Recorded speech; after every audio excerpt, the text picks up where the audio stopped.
O salmo da nossa meditação de hoje é o Salmo 46. E vamos, a partir dele, aprender a orar a partir da violência, que é uma realidade comum a todos nós. O bispo Atanásio, como eu já disse em outras ocasiões, ele viveu no século IV e dizia que a Bíblia, quase toda, ela fala a nós, mas os salmos falam por nós. Os salmos nos ajudam a articular uma linguagem adequada para situações onde muitas vezes não conseguimos nos expressar emocionalmente a realidade na qual nós nos encontramos, e a violência é uma delas. Ele nos ajuda a orar a partir da violência. Por isso que os salmos é o nosso livro de oração, é a nossa escola de oração. Vivemos um mundo violento. Isso produz em nós insegurança e medo. Medo das ruas, medo do trânsito, medo dos abusos físicos e emocionais, medo da traição, medo do futuro. Vivemos cercados por situações que nos provocam essa insegurança. Medo, violência na natureza, corrupção, injustiça, maldade. Isso tudo está à nossa volta. E o Salmo 46 é um salmo que nos ajuda a orar a partir desse cenário, porque, por um lado, nós queremos uma vida mais tranquila e segura, mas sabemos que isso nem sempre é possível, e para algumas pessoas o cenário é bastante difícil. Nós não podemos controlar a violência, não podemos sequer, muitas vezes, evitá-la. No entanto, existe alguma coisa que podemos fazer no meio dela. Podemos orar. E esse salmo, como outros salmos, nos ajudam a corrigir um erro muito comum entre nós, cristãos, uma prática errada que temos mantido em relação à prática da oração, que é pensar que muitas vezes a oração é, na verdade, uma forma de fuga, um tipo de alienação da realidade. Mas o que nós vamos ver nos Salmos, e nesse Salmo 46 em particular, é que a oração verdadeira, essa oração que os Salmos nos ensinam a orar, não é apenas um meio de lidar com o que está errado no mundo, mas, sobretudo, a maneira como nós lidamos com Deus. E a forma como Deus se relaciona conosco, com os outros e com o mundo no qual nós nos encontramos. Uma oração verdadeira, quando nós aprendemos a orar de maneira adequada, conseguimos elaborar, articular uma linguagem adequada para a oração, ela não nos aliena, pelo contrário. Ela nos liberta da brutalidade, nos liberta da fuga e nos envolve com a graça e com o poder de Deus. Porque em qualquer circunstância que nós vivemos, Deus sempre irá requerer a nossa atenção muito mais do que o barulho, do que a agitação, do que a violência que encontra-se à nossa volta. E quando nós nos voltamos para Deus, nós podemos perceber a realidade, ter uma perspectiva da realidade diferente. As imagens que nós encontramos nesses salmos são imagens fortes. Por exemplo, nos versos 2 e 3, ele diz assim: ainda que a terra se transtorne e os montes se abalem no seio dos mares, ainda que as águas tumultuem e espumejem na sua fúria, os montes se estremeçam. Ele descreve aqui uma violência na natureza, com todas as suas consequências. Terremotos, tsunamis, às vezes a crise hídrica, as mudanças climáticas. No verso 6, ele diz: bramam nações, reinos se abalam, ele faz ouvir a sua voz e a terra se dissolve. Aqui ele descreve um outro cenário envolvendo nações raivosas, inquietas, violência política, nações lutando umas com as outras, desintegração de reinos. E no verso 9 ele diz que ele põe termo à guerra até os confins do mundo, quebra o arco e despedaça a lança e queima os carros no fogo. Descreve aqui um arsenal bélico, guerras, uma violência que hoje nós podemos ver acontecendo em vários lugares do mundo. Mas nós podemos ver os reflexos dessa violência todos os dias, em nós e em outros, como, por exemplo, as multidões de refugiados que chegam todos os dias de guerra, da fome, da perseguição, da violência. A destruição dos recursos naturais, a morte dos não-nascidos, uma violência brutal, a opressão e a violência contra os mais vulneráveis, os mais pobres, as crianças, o abandono dos idosos, a violência doméstica. Vemos isso nos jornais, na TV todos os dias. Muita violência. Violência em relação às crianças, ao cônjuge, às mulheres, os conflitos interpessoais. Poderia fazer uma lista enorme. E a oração, ela não nos coloca fora dessa realidade. A oração nos ajuda a contemplar essa realidade na sua prática e ler os salmos. Muitas vezes, para algumas pessoas, pode até ser uma experiência difícil, até mesmo chocante, porque a oração envolve um ato de coragem, de sobriedade, porque requer de nós muita honestidade em relação à realidade que nos cerca, em relação a nós mesmos, mas, sobretudo, em relação a Deus. E, no entanto, mesmo que as imagens desses salmos sejam imagens fortes, né, o objeto do salmo não são essas imagens. Não tem a ver com essa violência a priori. O objeto do salmo é Deus. O objeto da oração é sempre Deus. Deus é a razão principal. Não são as circunstâncias que devem nos mover em relação a Deus. A oração é a ação primária que nos coloca em contato com a realidade divina, a realidade de Deus, da graça de Deus, em meio a todo o barulho e agitação do mundo. Por 3 vezes nesse salmo, o salmista diz assim: o Senhor dos exércitos está conosco. O Deus de Jacó é o nosso refúgio. O Senhor dos exércitos está conosco. O Deus de Jacó é o nosso refúgio. Esse é um refrão do salmo. E essa afirmação é o coração desse salmo. É a maneira como nós oramos a partir da violência. A expressão Senhor dos Exércitos é uma expressão recorrente no Velho Testamento que ajudava o povo a lembrar de que Deus é o Senhor. Ele é quem governa o mundo, que governa a realidade na qual nós nos encontramos. O Deus de Jacó é uma maneira que a Bíblia nos ajuda a perceber que Deus é o Senhor que conduz a história. É o Deus de Abraão, de Isaque, de Jacó. É o Deus dos nossos antepassados, é o nosso Deus, é o Deus dos nossos filhos e dos filhos dos nossos filhos. É o Deus que conduz toda a história. É um Deus que é pessoal, que se relaciona conosco de maneira pessoal.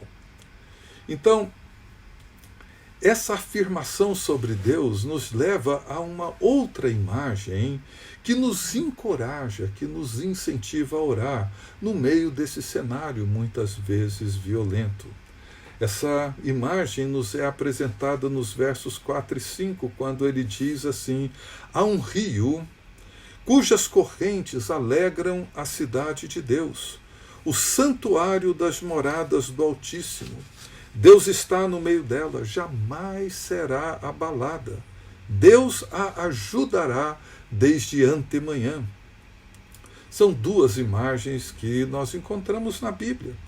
Elas têm um significado muito profundo, são imagens que nós encontramos no livro do Apocalipse, na revelação que Jesus Cristo deu a João na ilha de Patmos.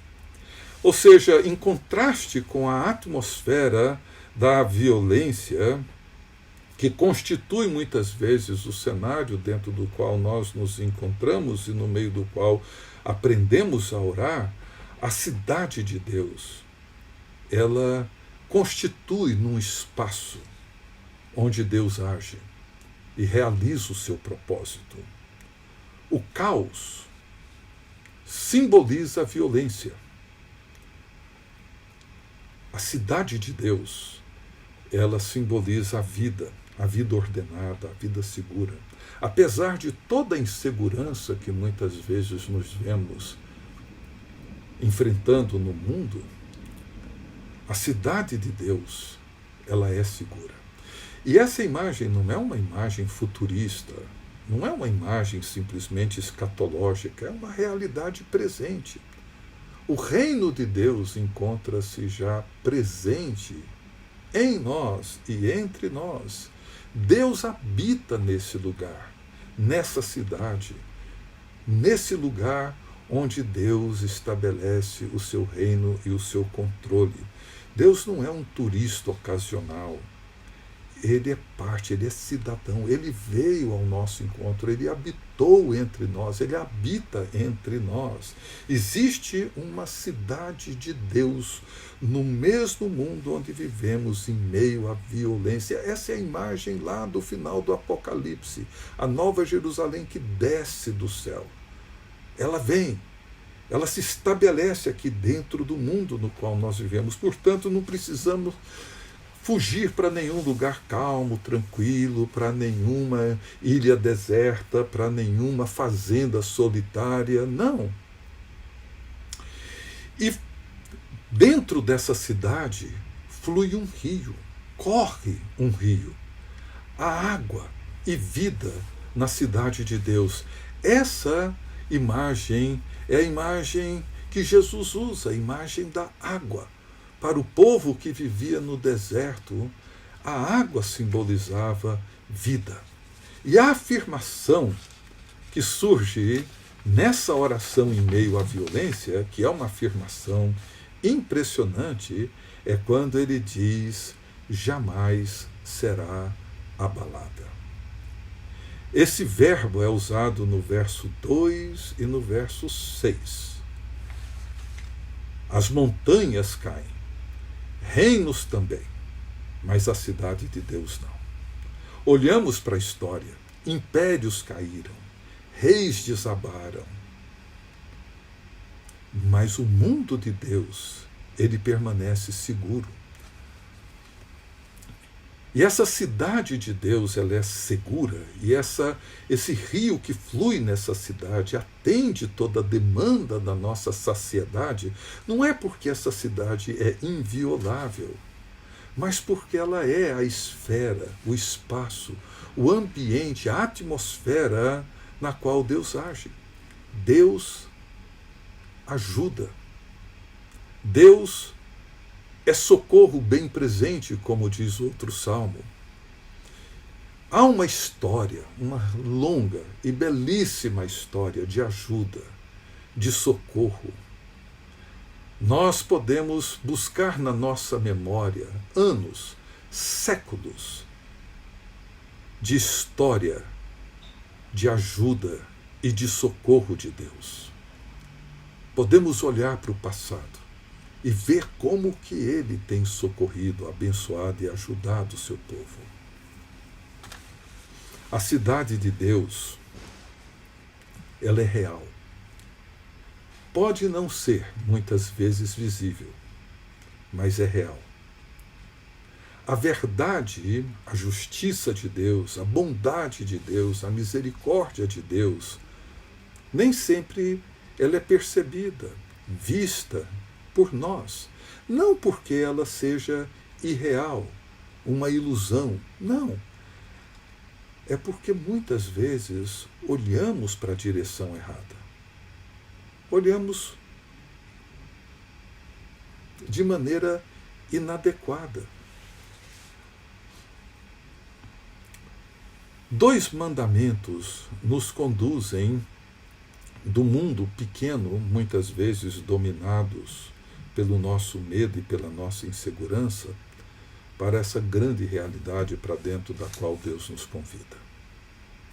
O primeiro mandamento, a primeira afirmação, a primeira exortação dessa oração, um convite para uma prática de oração, é o que aparece no verso 8, quando ele diz: vinde e contemplai as obras do Senhor. É como se ele dissesse: gente, abram os olhos. Vocês estão olhando para a direção errada. Abram os olhos. Contemplem as obras do Senhor. Vejam o que Deus está fazendo. E isso exige de nós disciplina, exige de nós paciência, exige de nós muita atenção. Deus está agindo, mas Ele age de maneira muitas vezes silenciosa, em meio a um mundo barulhento e violento. E a violência, o barulho, chama a nossa atenção e não necessariamente as obras do Senhor. Os noticiários, as manchetes, os debates, eles chamam muito mais a nossa atenção do que as obras maravilhosas de Deus. Você já parou para se perguntar se você tem parado todos os dias para contemplar aquilo que Deus está fazendo? Orar é ver o que Deus está fazendo. Isso aparece muito no Apocalipse de João. Eu olhei e vi. E o que ele vê? Não é Domiciano dominando o Império Romano. O que ele vê é um cordeiro que reina e que governa e que com seu sangue redime, salva, liberta. É o que ele vê. É comum ouvir ou mesmo dizer coisas do tipo: eu orei, clamei, mas Deus não respondeu minha oração. É um sentimento real, verdadeiro. Eu mesmo tenho vivido esse sentimento não poucas vezes. Essa sensação de que Deus não me ouviu. Mas quando paramos e mudamos a nossa perspectiva, começamos a olhar para outra direção, começamos a ver aquilo que Deus está fazendo. O que muitas vezes nos atrapalha em meio a toda a turbulência que o mundo vive é que nós não paramos silenciosamente para contemplar, discernir, compreender, perceber as obras do Senhor. E talvez, ao invés de perguntar por que a minha oração, a sua oração não foi respondida, deveríamos, na verdade, olhar cuidadosamente e perguntar por aquilo que Deus está fazendo.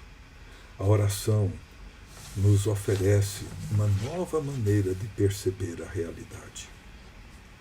Olhamos, contemplamos e o que é que vemos? O salmista diz: Ele efetuou assolações na terra.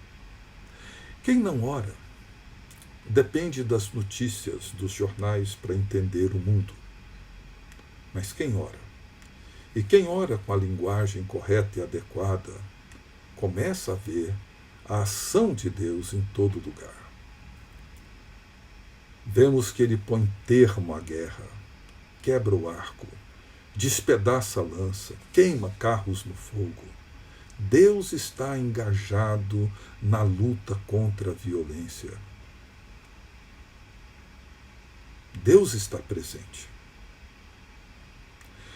O segundo mandamento, a segunda exortação, ele diz: aquietai-vos e sabei.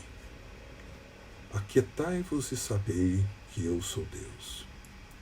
Se cremos que Deus é o Senhor, se cremos que Ele governa, que Ele está no centro de todas as coisas e que Ele age através de todas as coisas, realizando os seus propósitos redentores, é essencial que estejamos quietos.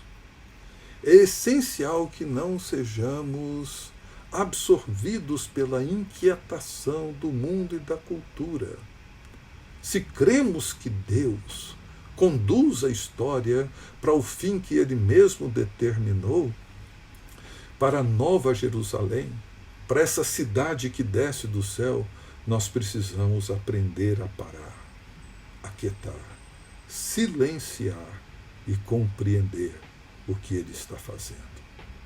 E sabei, não é só aquietar, é saber. O conhecimento na linguagem bíblica não é apenas informação, mas um relacionamento real, verdadeiro, pessoal. Conhecimento que resulta numa mudança de perspectiva. A oração não é simplesmente algo que fazemos, mas é a maneira como nós participamos naquilo que Deus está fazendo no mundo. O Salmo 46 é um dos salmos preciosos que nos ajudam a orar, melhor, que nos ajuda a orar a partir de uma perspectiva real de violência, para entender Deus, discernir a presença de Deus no meio do cenário muitas vezes confuso, dolorido, inseguro que vivemos.